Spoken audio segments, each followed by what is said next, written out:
Hospitals have been designated smoke-free sites since the end of 2006.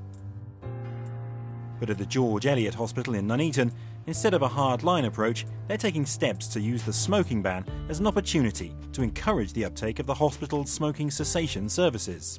We had started to receive some complaints both by staff and by service users, particularly around the front entrance to the hospital, which is where you seem to get sort of an accumulation, particularly of people coming into sort of outpatients who are clearly under some level of stress and obviously stand in that area to have a cigarette before they come in for their outpatient's appointment. We've actually moved all the ashtrays and bins and chairs out to the end of the driveway, so people will sit further out from the doorways to prevent from the smoke actually coming into the hospital and people first impressions of seeing cigarette ends and smoke. However, inevitably the problem still exists and patients and members of the public will still smoke on site. I've been a patient here for 9 days now. Within that time I've popped out for a cigarette 4 to 5 times a day. I do respect the fact that it is a non-smoking site, but as a smoker of many years, it is very difficult not to smoke.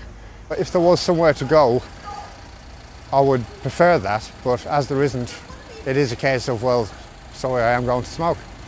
In the face of attitudes like this, George Eliot is taking a pragmatic approach, acknowledging the real-life difficulties involved in trying to stop people smoking on a hospital site.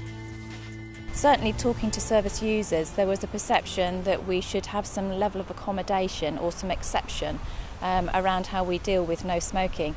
If you've just arrived in our A&E department and you've just lost a relative and you actually need to release the stress that you're experiencing, it's very difficult to go up to a relative at that point in time and state to them, you know, I'm sorry, but you can't actually smoke your cigarette.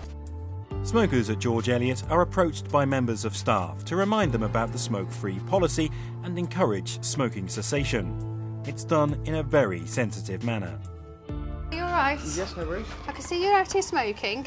We'd like to give this leaflet. We do a stop smoking service here at George Eliot. I used to just tell them stop smoking outside, but that often caused issues, perhaps some verbal aggression in response.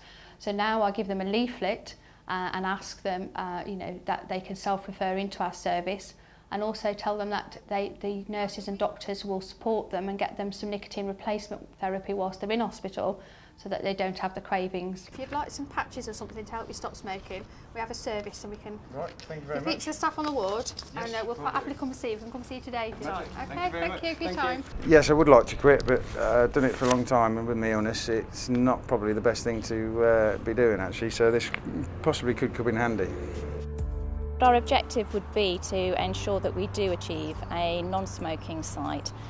There will be circumstances, I'm sure, when we have smokers on the environment, but it's important that we work in a proactive way to reduce the numbers of smokers, because we will see the health benefits coming through to the local population in many different ways, which obviously it's important to us that actually we have a community that's healthy and fit.